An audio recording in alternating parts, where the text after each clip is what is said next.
In this video, I'm going to be showing you the straight A system that will help you make this year your best academic year yet. If you're new here, I'm currently a 600 level medical student. Without wasting your time, let's get into it. So this system is in 3 parts. The first part is to plan or make a decision. The second part is to take actions, and the third part is to commit.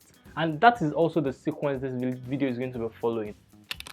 Now, the first thing I want you to do is to make a decision, and make it now to make this year your best academic year yet. The reason why you need to make a decision is because it is usually not easy for most of us. We are not like geniuses, and for you to actually make this year the best academic year, you have to make a decision to put in extra work than you've always put. If you don't make a decision and you are just going by the flow, there's higher chances that this year is going to be like every other year or even worse than the previous years. But we don't want that. We want this year to be the best year yet, but we know it takes a lot of conscious effort. That is why you need to make a decision. You could actually put this in writing. Write the grades you want to get this year, this academic year. Write the grades on a paper or write it somewhere you can see. If you are sitting for an exam this year, also write the target score you want, because that is what we are going to be working towards. Second part of the planning is to remove as many distractions as possible. One of the major problems students face is distraction. We are bombarded by a lot of distractions, and social media is the most notable one. Think about it this way. The social media companies, TikTok, Facebook, YouTube, Instagram, all of those companies have one goal. They want to keep as many eyeballs as possible on their platform.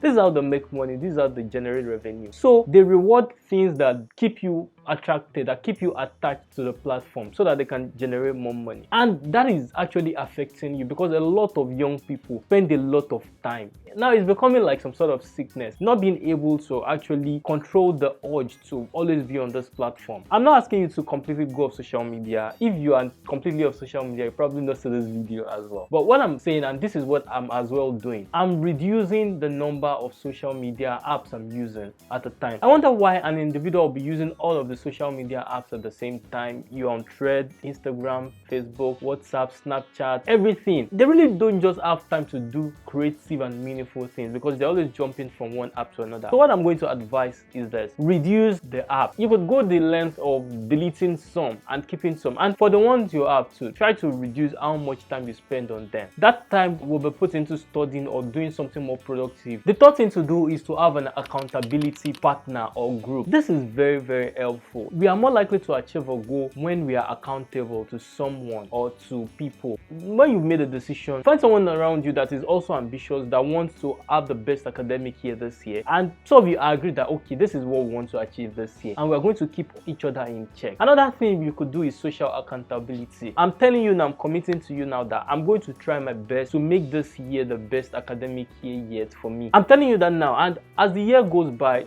anytime I remember that okay, I've told those people this is what I want to do, it makes me more likely to actually do it. So I want you to also do the exercise. Besides the friend you're going to talk to become your accountability partner, I want you to put in the comment section that I want to make this year my best academic year yet. At the end of the year, we will come back to it and we'll ask, did you actually do enough to make this year your best academic year? And what were the results? I think it will be a fun experiment to do. So use the comment section and do that. And I'm going to watch out for you. Now, the last part of the planning is to meet a senior colleague. If you're in university, meet someone that is like 1 year ahead of you. So ask questions about all the courses you're going to be doing, and also gather all the materials you're going to need. The material will include the lecture slides and past questions. This is very, very important, and it puts you ahead of a lot of other students. Also, if you are preparing for a particular exam, it is very wise to ask people that have done those exams before. Ask them how this exam goes. Ask them what material you need to prepare for such exam. The reason why this is very important is because, especially if you're in university, different lecturers have different ways of setting their questions. They have expectations. The only way you are going to know ahead of time is by asking people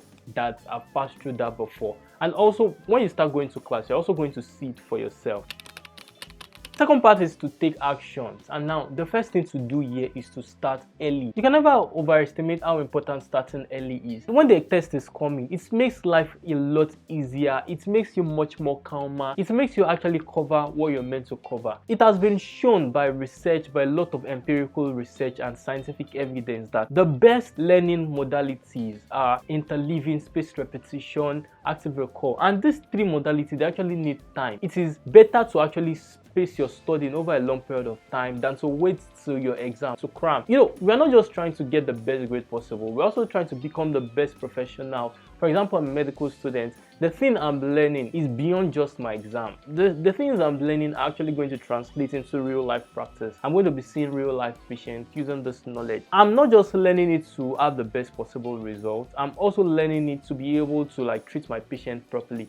And I believe that also applies to you. Whatever course you're doing, you want to actually really learn it and not just pass the exam. And one of the ways to do that is by starting early. So in university, you're going to be having multiple tests before your exam. Prepare very well for this test because it's going to make the exam preparation that is coming down the line even way easier. The second thing about action is that anytime you go to class, actually be in class. I've heard students say, oh, classes are not helpful, blah, blah, blah. The lecturers don't teach us well. Also, I really am not in your school. I don't know how it goes in your school. But if you are required to be in class, or you are going to class, actually pay attention. And this is something I learned earlier on in my university years. In 100 level, I believe that I had this learning style. I believe that I could not really learn by listening, and my mind just easily sways away. I get distracted quite easily. So anytime I go to class, I already had that mindset. So I usually don't listen as much anyways because I'm like, well, I was not going to get anything anyways. And I noticed that I was wasting my time a lot. And for a lot of classes in school, you actually have to be there because you need to make attendance. So what I then decided was that anytime I'm going to class, I will actually try my best to pay attention. And while I'm in the class and listening, I will try to focus and listen. It's always quite difficult to do. After the class, it might seem like I've not gained anything until I try to actually read that topic. Then I realized that, wow, I actually gained some things. Another thing about going to class is that from class, you could actually get what your lecturer is likely to ask you in the exam. You could get the things your lecturers emphasize on. And even sometimes, you might not even have time to really read that topic a lot. And whatever you catch in class might just be your saving grace. Next thing to do is to study as early as possible after each class or after each lecture. A lot of lecturers have told us, when we teach you something today, make sure you read it that day and something. But the problem is that this might not be feasible all of the time. You have other things you're doing. Sometimes the lecture you get a day might be a lot and it's practically impossible to read all of them. But one thing I would encourage is that after each class, make sure you read the topic as soon as possible. I used to aim to read that topic at least that week of the lecture. I think I've lost count, but the next tip here is to make studying every day a habit. Our brain works using habits. Think about it this way. There are a lot of things you do you don't think about because they become habitual. Our brain tries to maximize its efficiency by forming habits. You could deliberately put studying as a habit. In fact, have a study streak where you study every single day for as long as possible. Mind you, this studying doesn't have to be elaborate. On some days when you are super motivated and energetic, you could study 4 hours at a stretch. You could study as long as possible. But on other days, and this kind of days will come, you're going to be very busy, you're going to have a lot of engagement, or you're going to be tired and demotivated. That day, just open your phone or your slide or whatever you're studying on and read one page, one paragraph. Read something, 30 minutes. Make it like a sin to not read something a day. If you do that for very long, it's going to become a habit and become a part of you. The next thing to do is to start past questions early. Past questions are very important for 2 reasons. The first is that past questions could be repeated. A lot of lecturers have question banks. They have question banks that they pick questions from.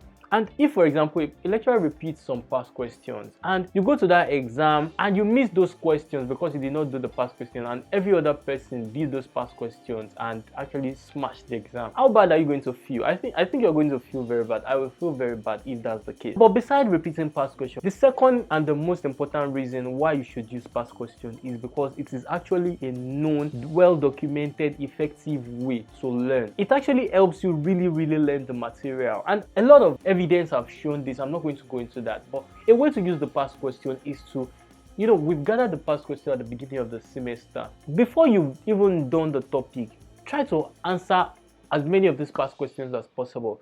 Anytime you are at home, you are free, maybe you are tired of studying or you've just finished scrolling Instagram, open the past question, let it be on your phone and just scroll through. Try to answer maybe 5 questions or try to answer 10 questions. By the time you do that consistently till the time of the exam, you would have covered almost all the past questions there is. And also, another reason why this is very important is because each time you are attempting a past question, it gives you an idea of how questions are asked. Second thing is that it gives you idea of what questions could be asked, and by the time you're actually reading, your mind is going to pay attention to those things and you're going to gain them more by the time you are now reading the topic. And sometimes, even if you've done the past question before the lecturer's class, you're going to have things you pay more attention to. There's an endless list of importance of solving past questions. The next, I assume this is the 10th step, is to learn how to learn. Like, this is very important because it's going to make life significantly easier for you. I'm not going to go into details on that, but trust me, how the human brain works has been studied over the years, and we now have more knowledge of what works and what doesn't. And I think it makes sense for us to just key into this knowledge and use it to the best of our abilities. You know, this channel, one of the major things we do on this channel is to learn how to learn. Make sure you are subscribed to the channel and you turn on the notification, because I have a series of planning where we'll be actually going deep into learning how to learn. Make sure you don't miss it. To commit, I think you should do just two things. Make sure that each day you are not overwhelmed. Don't be those students that on like the first few days they're going to sit down and overread, and then subsequently they will get tired. Make sure you are doing reasonable amount of work each day that you don't burn out. And the second thing I would advise is to do it with friends. If you have friends like you that are also very committed, it could be very fun doing it with them. And don't forget to put your commitment in this comment section, and at the end of the year we are going to come back to it to make sure that you've actually had the best academic year and you actually did what you needed to do to have such year. Thank you for watching. It's been a long video and I'm going to see you in the next one. Bye bye.